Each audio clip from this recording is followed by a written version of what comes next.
share a little bit about the competition.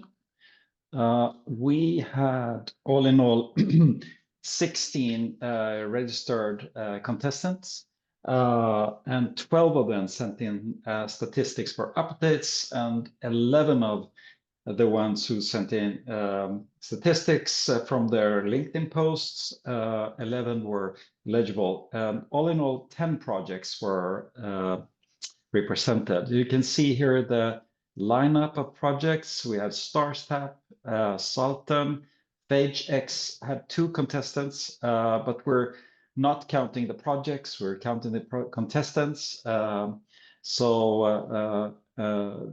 only, they are separated, of course. And we have the project Design, Coma, Murixin, Coincide, Cycle Drug, Snap1, Snap1 and Co-Eval AMR. A lot of activities, a lot of posts coming out of these projects, and they actually cover a lot of different areas in the world.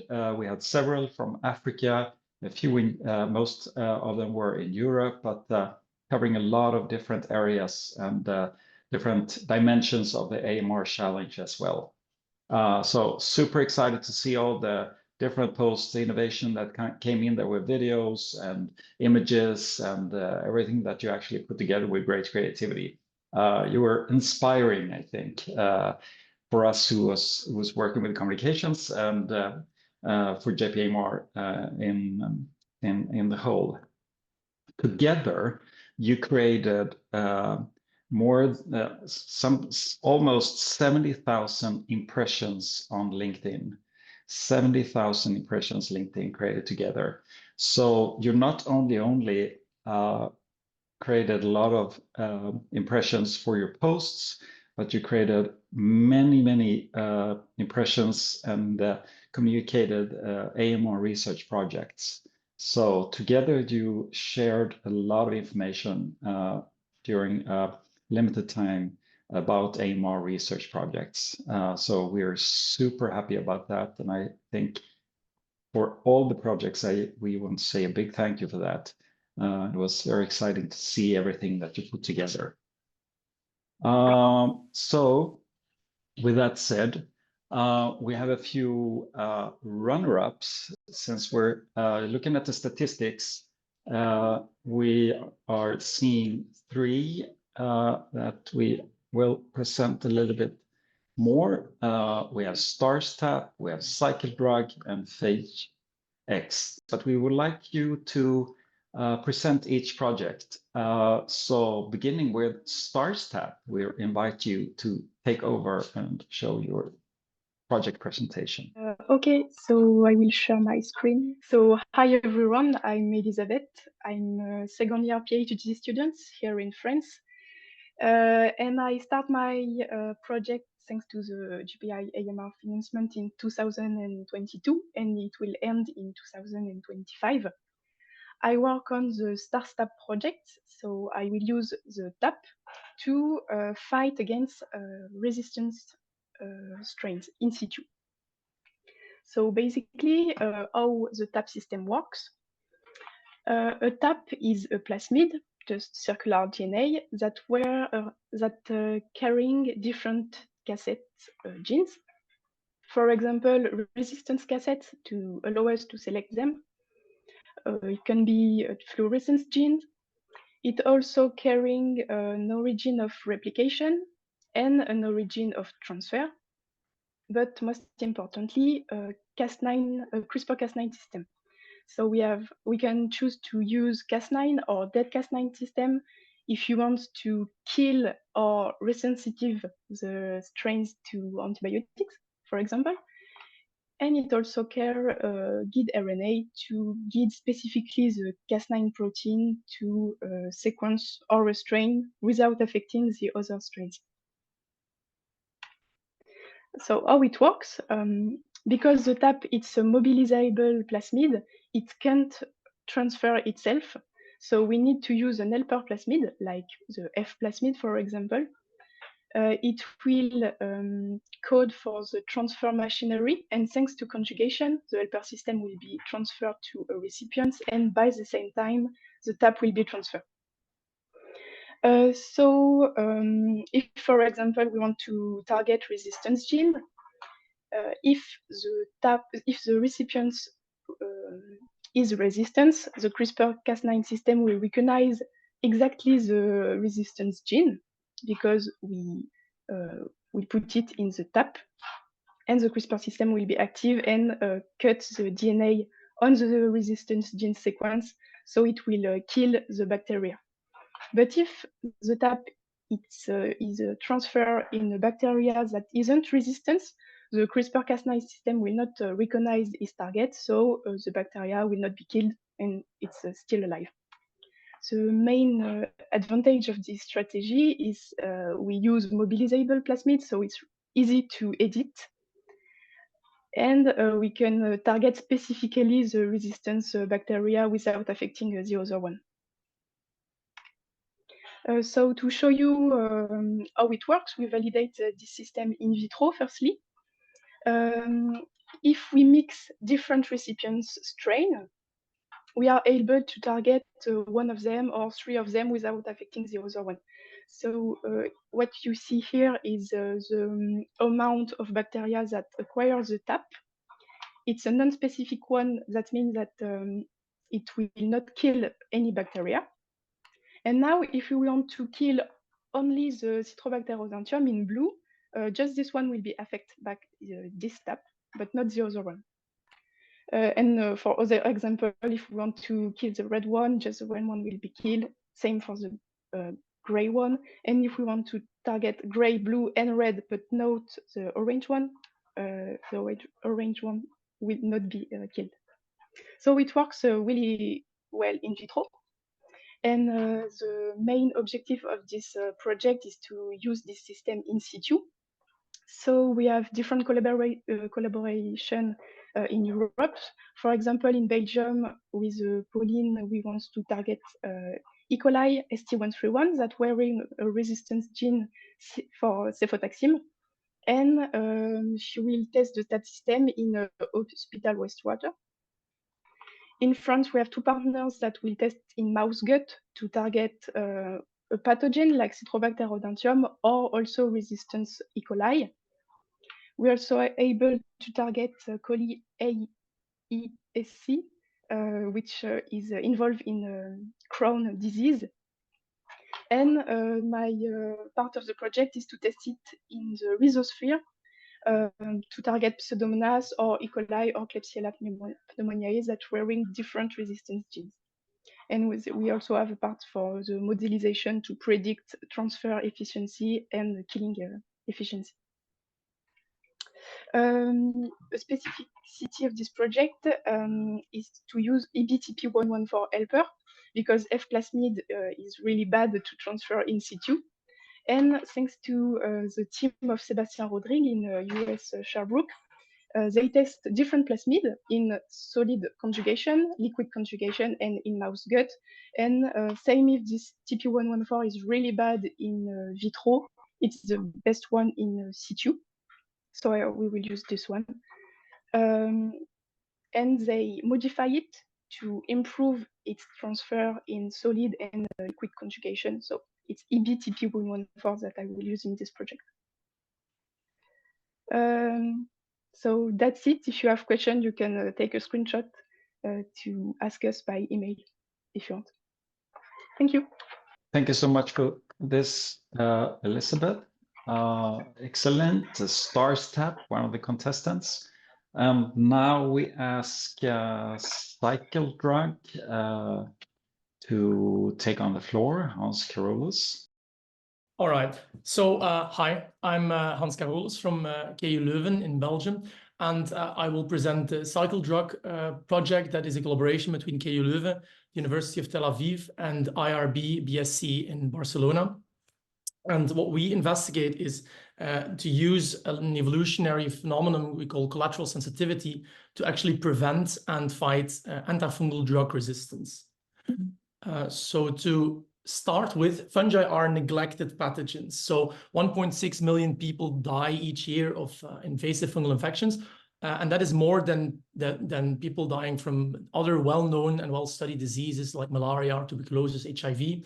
So overall, the attention for fungal infections is quite low, not only in research, but also in the pharmaceutical industry and public health sector, leading to a lack of surveillance and a lack of effort to develop novel antifungal drugs, leaving us with only 3 major classes of antifungal drugs to which resistance is established fairly easily by some species. And therefore, the WHO released the first ever list of top priority fungi to further study and to look close at in the public health sectors. And on this list, there is 2 species that we study. So there is Candida auris and Candida glabrata, and both cause lots of invasive infections, often with mortality rates exceeding 50%, and both are especially multi-drug resistant, and that is something that we try to investigate. So what we found when we performed experimental evolution studies with Candida auris is that when it becomes resistant to one drug, then it often becomes more susceptible to another. And that trade-off we call collateral sensitivity. You can see it as collateral damage. By obtaining one resistance mechanism, you lose resistance to another drug. The opposite trend is more known and more studied. It is cross-resistant. This resistance to one drug evolves, and simultaneously the cells become resistant to another unrelated drug. Now, this collateral sensitivity we want to leverage by using it to redesign therapies, because in monotherapy, often resistance develops and there is treatment failure. But if we use collateral sensitivity drug pairs, we can systematically kill the fungal pathogens that became resistant towards those drugs, and then that would result in treatment success. Now, this can be done by drug cycling or combination therapy. So when resistance emerges, you would target resistant cells more than susceptible cells, basically. So what we did in the lab is we did experimental evolution in a high throughput way to get from one single drug susceptible strain resistant isolates from towards 9 antifungal drugs, and then we tested susceptibility towards 19 drugs, and that is the heat map here. So everything in orange is cross resistance, everything in blue is collateral sensitivity. And for this presentation, I'll focus on the validation of one particular drug pair, that is amphotericin B resistant cells that became more sensitive towards the drug caspofungin, 2 of the most important drugs that are used in systemic infections. So we did, again, experimental evolution, but then we cycled the drugs or combined them. And then you can see that especially with cycling, you have a significant reduction in resistance development towards both amphotericin B and caspofungin after 14 days of exposure. And with combination therapy, there's a reduction in overall resistance, but still there's often resistant cells that are isolated. Then we optimize a mathematical model that predicts population dynamics in vivo. And that showed that the shorter the cycle of cycling, the shorter the administration cycle, the smaller the population size of resistant cells, with daily cycling actually predicting to completely annihilate the resistant cell population. A second question we asked is, can collateral sensitivity resolve resistance? And to test this, we set up a competition experiment where we mix resistant cells, amphotericin B resistant cells, with wild-type susceptible cells, and we expose them to either amphotericin B or caspofungin. And what we see is that with amphotericin B, as we expect, within 2 days, the resistant cells dominate and the susceptible cells are gone. But with caspofungin treatment, you see there is a general decline in the relative population size of resistant cells, showing that we can not only use collateral sensitivity for preventative measures to prevent resistance, but also when resistance already has established, choosing the right drug based on collateral sensitivity. And these drugs are readily used in the clinic, but not often used in a subsequent combination, that we can actually, by doing so, reduce resistance development. So future perspectives, we're working on a couple of things right now. We're doing the in vivo validation of collateral sensitivity-based therapies. We are studying the mode of action. So we already did some genome sequencing to find the underlying mechanisms that show this phenotype. And we're studying this trend in other strains of Candida auris, but also Candida glabrata, because the data I've shown now is all in Candida auris. And we try to investigate whether this is a robust trend present in more species and therefore can be applied universally. So this was the work of a lot of people, of course, and a lot of institutions, of which most are on this slide. And of course, I want to thank JPIAMR for the funding and all people that are here for their attention. Thank you. Anna-Delia, it's your time to take the floor. Yeah, okay, so thank you. Hello, everyone. My name is Anna-Delia Knipper, and thank you for the opportunity to present you today shortly my research project. I'm currently working as a postdoc in the project called PhageX, and it was supported in the 2021 JPIAMR call. And I joined this project last year, and I've got project partners in Sweden, Norway, Austria, and Germany. And the entire title of the project is Use of Phage Applications to Combat MRSA at the Cell-Piglet Interface to Reduce Exposure of Staph and Contamination of the Environment. So what are we exactly doing to combat MRSA, so methicillin-resistant Staphylococci aureus? In the first step, we try to isolate and characterize different phages from the environment. And in the second step, we try to design a phage cocktail. A phage cocktail is necessary because bacteria can become resistant against phages during the time, and therefore it's necessary to use different phages to combat MRSA at the cell-piglet interface. So once we have obtained suitable phages, we run pre-trials for the reduction of MRSA on pig skin. Therefore, we use, for example, of course, positive controls or without phages, just with MRSA, and we use different concentrations of phages to detect if there's a reduction possible or even not. Other project partners of us are interested in the exposure of farm staff and environment to MRSA and phages by using an air sampling device, and they try to develop a digital PCR to detect the MRSA concentration in air samples. Furthermore, we have got also modelers in our project who are interested in model our reduction results.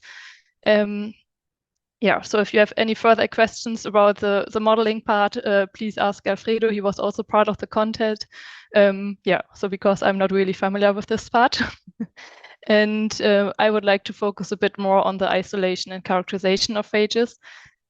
So in order to do this, we follow a One Health approach to obtain samples from the hospital, from the farm, and also from the environment. We use around 40 different MRSA strains to detect phages. After we have found several phages, we try to characterize them using a microscope for phenotypically characterization, but we were also interested in the host range, so how many phages can lyse different MRSA strains or even not. And we're also interested in the burst size. So for example, here's one phage coming, bind to an MRSA bacteria, inject the DNA, replicate, and lyse the cell wall. So, and how many phages are coming out of one phage at the end.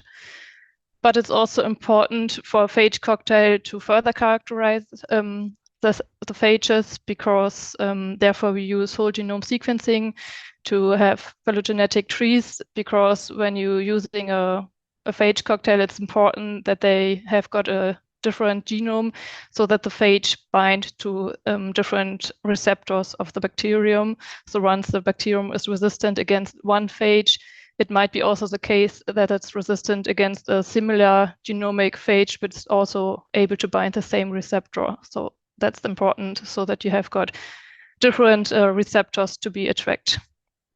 So, and at the end, I would like to thank to my colleagues from the German Federal Institute for Risk Assessment, but also from the project partners of the Federal Institute for Occupational Safety and Health, the Veterinary University of in Vienna, and the National Veterinary Institute of Sweden and Norway, and also the JPIAMR for funding and for organizing this great contest.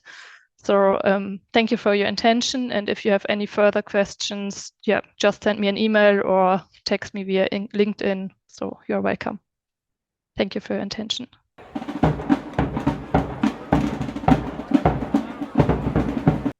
So, hello everyone, I'm Ranit from the Israeli Ministry of Health and the chair of the JPIAMR Capacity Building Group.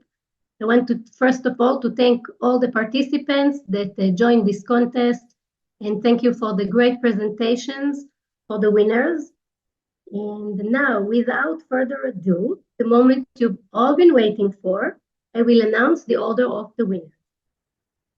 So, for the third place, with 7,191 impressions, goes to Elizabeth Rollins for Project STARS Tech. Well done, Elizabeth. Thank you so much. It was really fun to do this contest. Thank you. We have for the second place and first place, they were really, really close. For the second place, with 18,544 impressions, and first place with 18,627 impressions. Second place goes to Anna Delia for Project Phage X1. Well done, Anna. And that means the first place goes to Hans Carolus for Project Cycle Drive. I want to congratulate the winners. It was really inspiring to see you young people presenting your work. In JPIAMR, we believe that investing in the young researchers today is a good investment for the research of tomorrow. So thank you all for joining and participating.